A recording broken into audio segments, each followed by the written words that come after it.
Good morning, my beautiful Star Warriors, Realm Walkers, Dream Weavers, Galactic Jedi, Patriots, Freedom Fighters.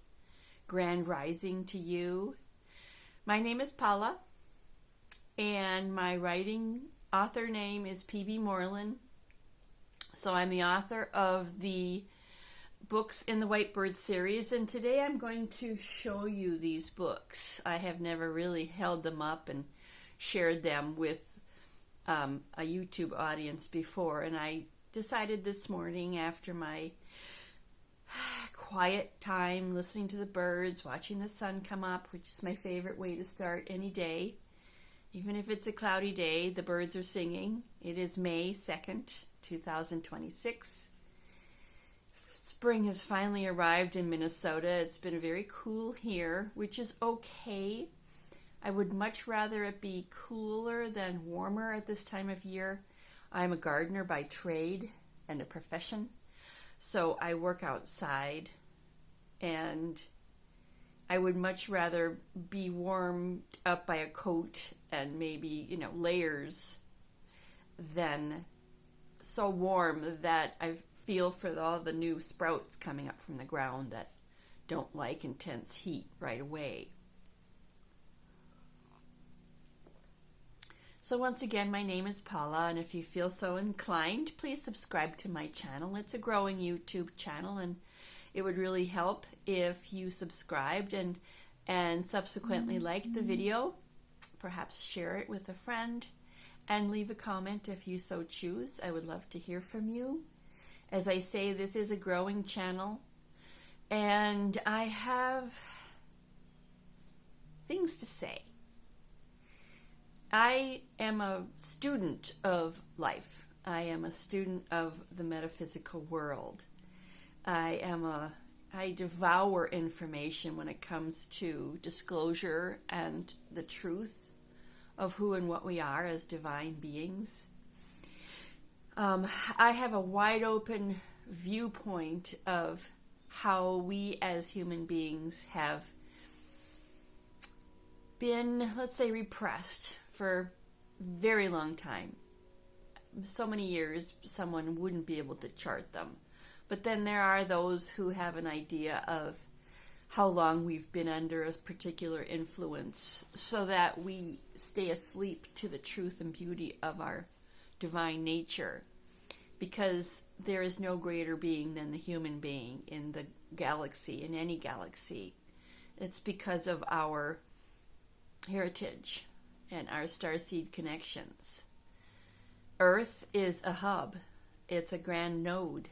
Eden is her name, and she has been highly influenced and manipulated. Most things that are very important and special attract attention, and Eden unfortunately attracted the attention of a negative influence millions of years ago.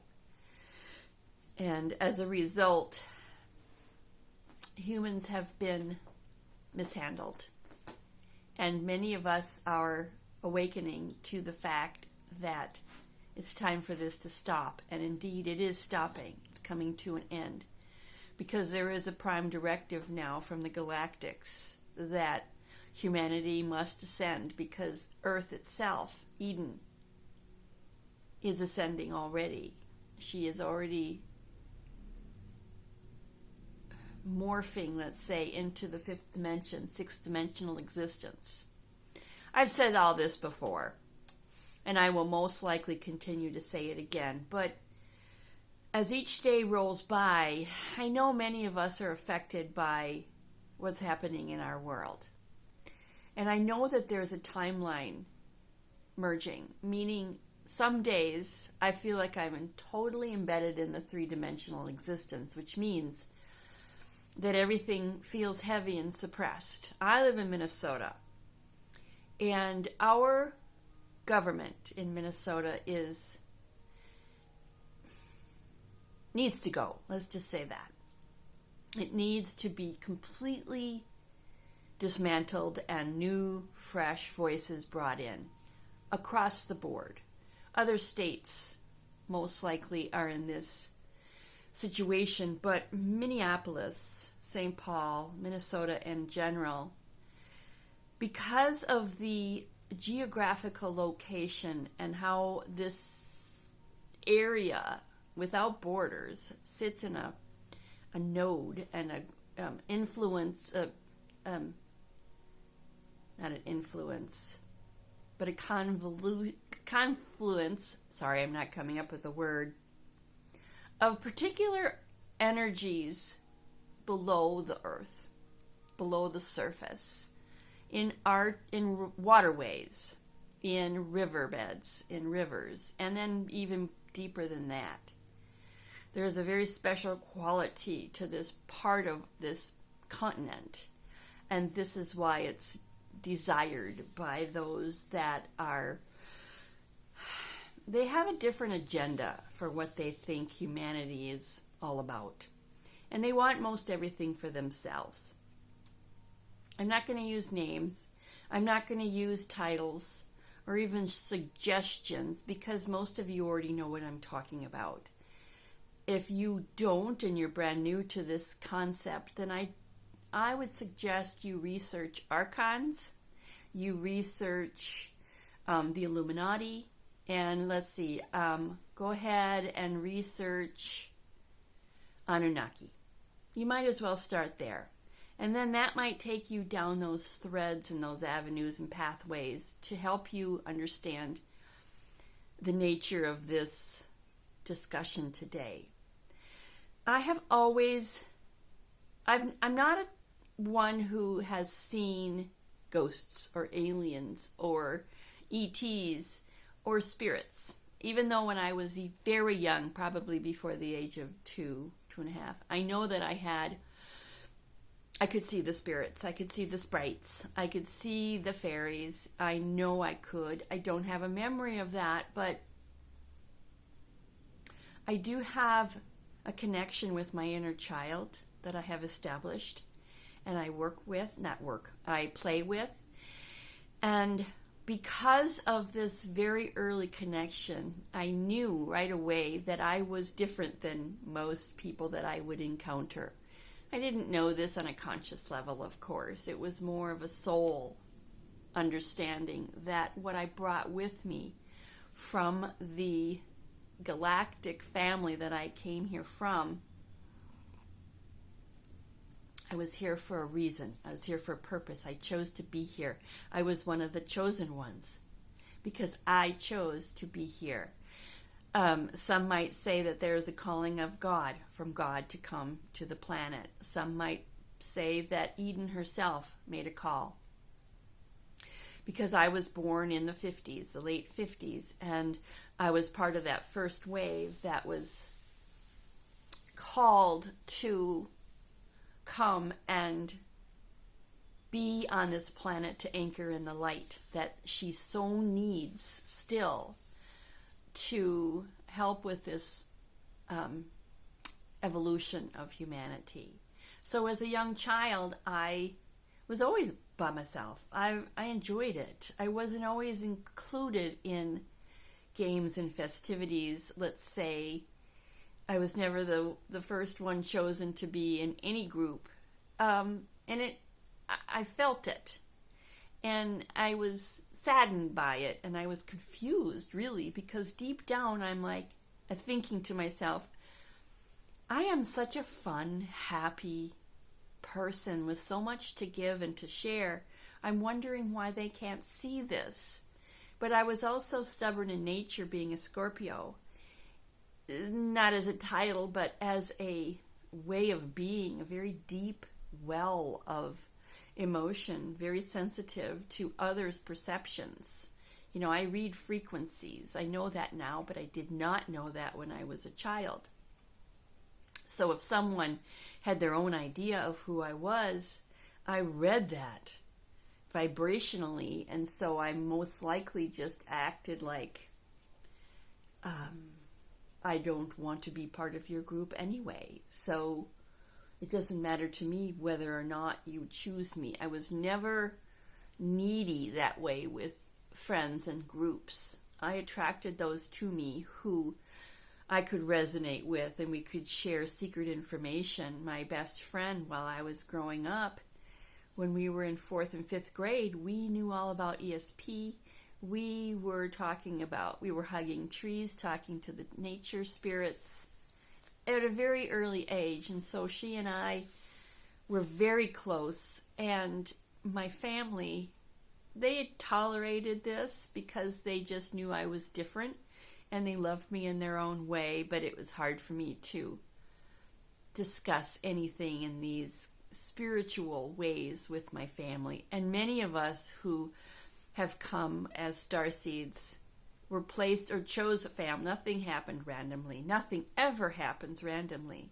You must know that every single thought, action, deed, consequence, joy, sorrow is not random.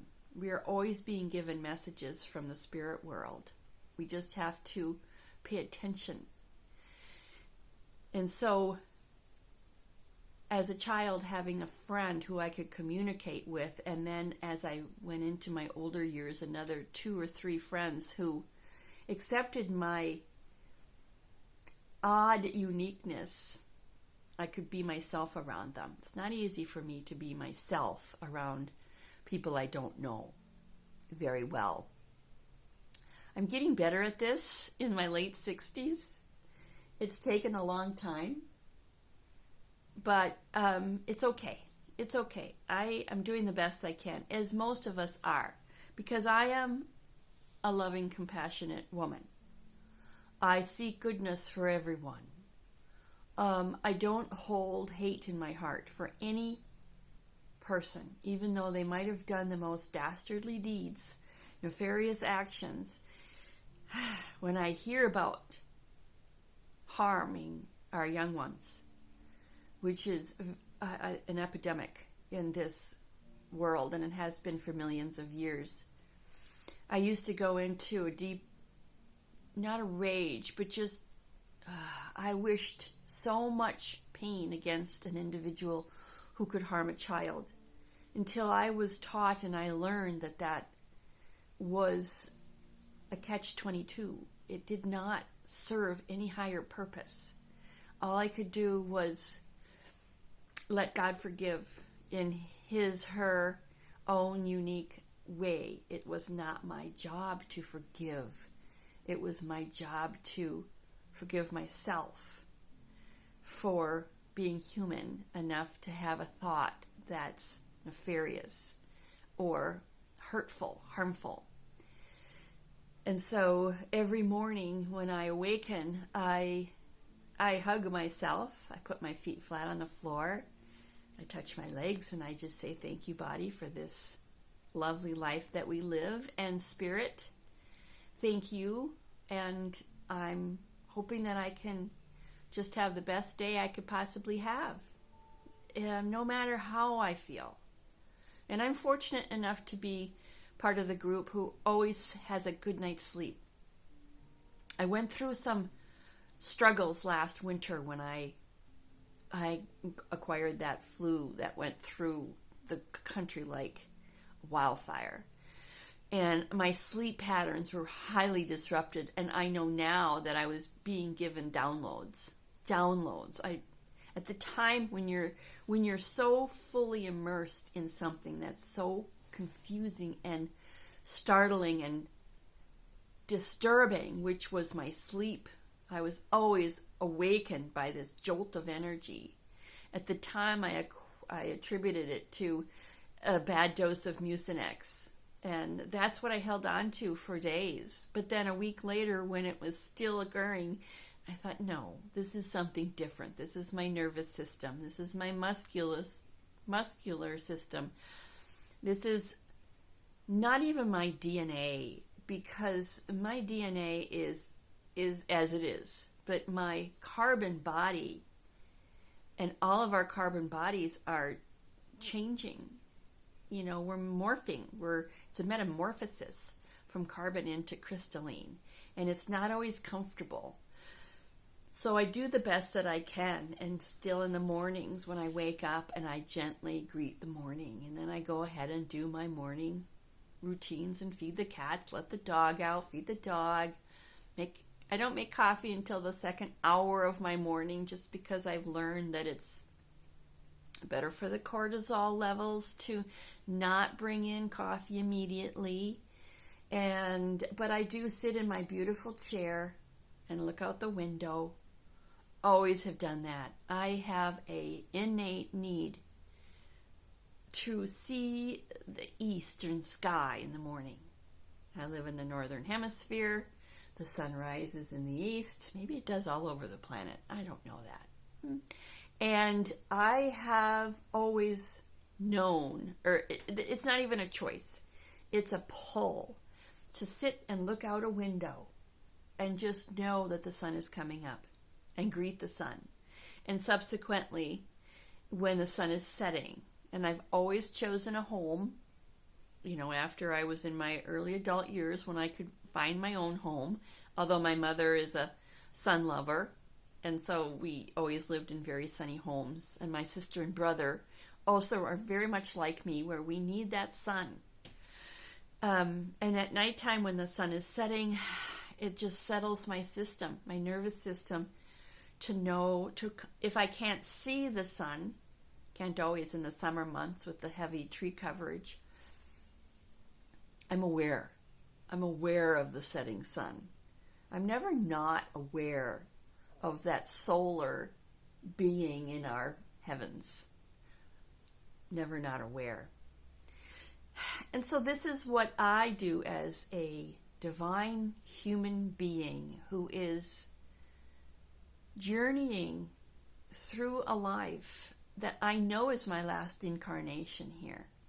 And that is a chosen understanding.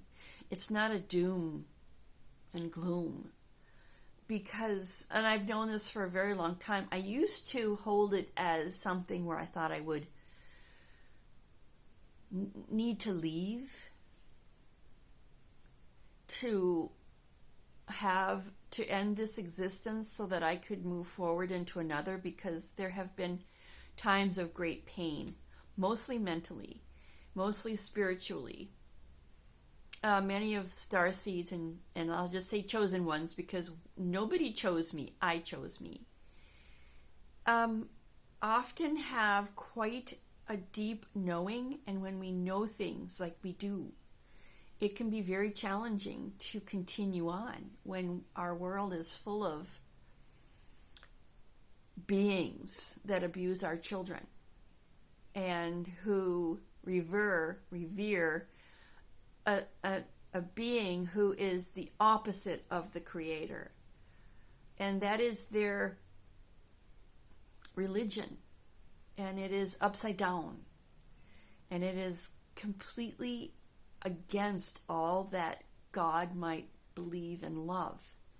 And it's challenging when you know this, when I understand that things are happening that are way beyond my control. So what I have done, and this will be a good lead-in to showing you my books. Way back in 1995, when my children were young, favorite time, one of the favorite times of my life, when my beautiful daughters, Claire and Madeline, Claire being the oldest, Madeline being the second, a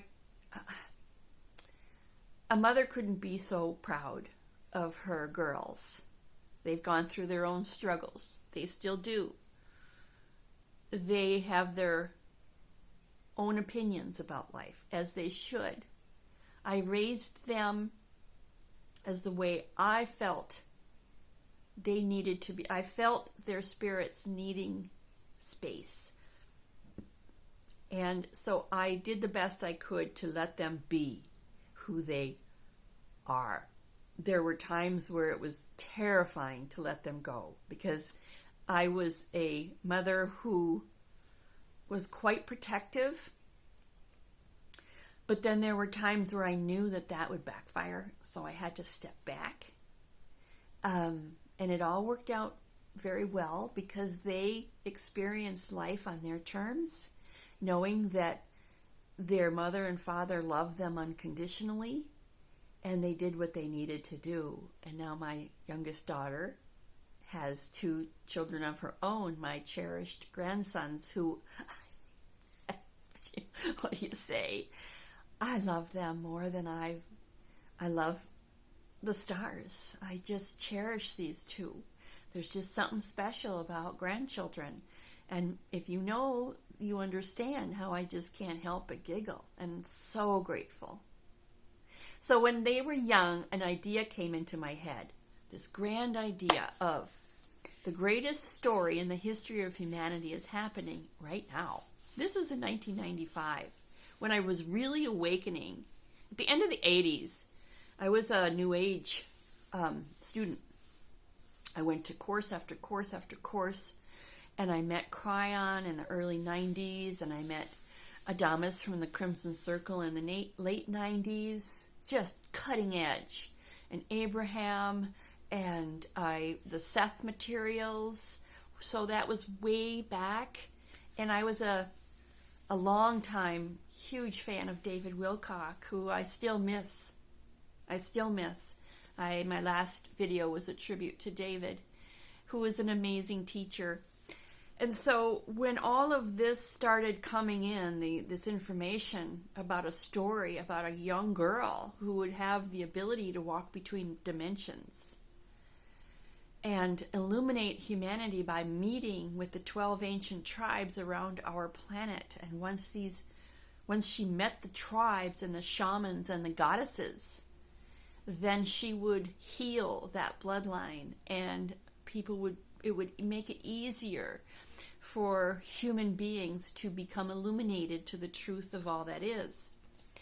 And the story shimmered, and the characters were there, but my children were small and young, and they needed their mother in there without a distraction.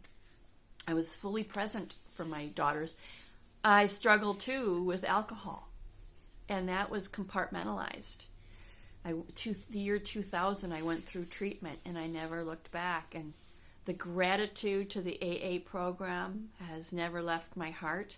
I do not visit those rooms anymore. I haven't for a long, long time, because I stepped out of them, but I'm still quite healthy and whole in regards to having been an alcoholic. So that is a grateful part of my life. And then come 2009, the story was still there. I'd written pages and pages and chapters, but at that time I was doing it on a typewriter and doing it by hand. I had a computer, and I was using the DOS system with the floppy disks and all that. In fact, I still have the first floppy disk of my first book. I don't want to make this too long, this video. However, in 2009, and I will say this proudly, there was an entertainer on American Idol named Adam Lambert. There was something about this guy. It just set a spark in my creative soul. It was the catalyst I needed to watch him every week, and I was enamored with this individual. A lot of people were, and a lot of people, I think, I think he was a catalyst. I think he was a spark that many used to awaken their own creative essence. And all of a sudden, the story just went boom and downloaded. And I could not stop writing. And I just wrote. And I wrote. And the first book, Illuminating Crystal, was published in 2011. And this is the book where you meet my protagonist, Crystal Blue, and her sister, Claire, and her uncle, David, and she has this love interest of an individual named Adam that she meets in the bookstore, the Blue Crystal bookstore. The bookstore owner is Cosmo. And then she also meets a group of soldiers who are, well, I won't tell you anything because this is something for you to explore. All my books are available on my website that is listed in the description. And then I couldn't stop writing, and subsequently along came Crystal Blue Sky. There is a theme. here, you will notice after I show you some of the book covers. Crystal's journey continues, and this is where she begins to set out across the world to meet the ancient goddesses and the tribes, the shamans, those tribes that usually were targeted because of their wisdom. And in Crystal Blue Sky, she journeys to a particular place in the Midwest. I won't give anything away. And then she will travel across the Pacific to a particular set of islands where she will have some extremely amazing encounters, and also with spirit animals. That was 2011. And then along came book 3, Little Blue Star. Now, many of you know the Hopi prophecy of the Blue Star Kachina. And in my understandings and teachings, it has something to do with this title, but mainly it has to do with the star system Sirius. And so now my protagonist, Crystal, has gotten herself in she's not in trouble, but she's lost someone who is extremely important to her. And she needs to set out on a particular journey. And then she travels back to the North American continent and discovers more about herself and the indigenous tribes who live near the Four Corners area. And that's where Crystal has some amazing encounters. I can't give much away.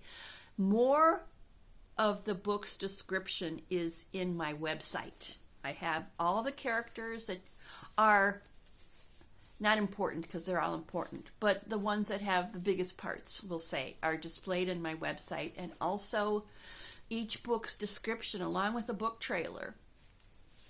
You can find all of this on my website, Pbmorlen.com. And then book 4, Blue Crystal Mountains. And this came along and published in 2015. So here's where Crystal travels to 2 areas that are outside of North America. And she discovers first more about herself. She discovers more about the compassionate nature of the divine goddess within. And she encounters characters and animals. And she has become more of an avatar by now, meaning her character, when it started out, was a regular, typical teenager with the thoughts and desires and worries of a teenager.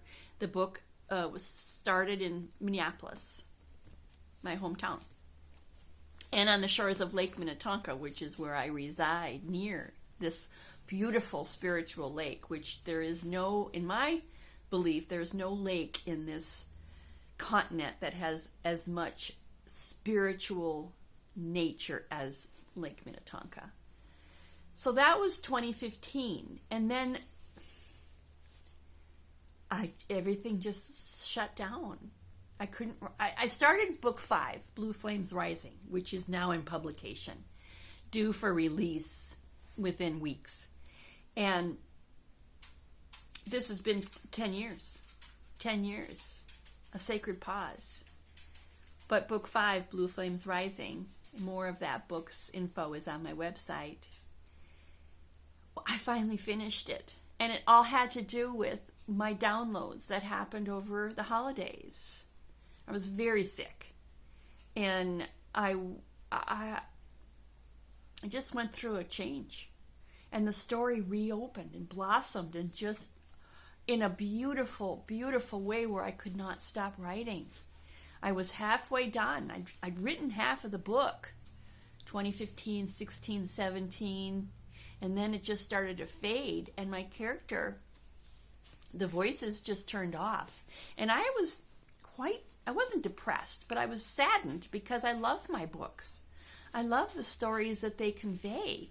This is all about illuminating humanity so that we can make our ascension and our evolution into the 5th and 6th dimension of existence.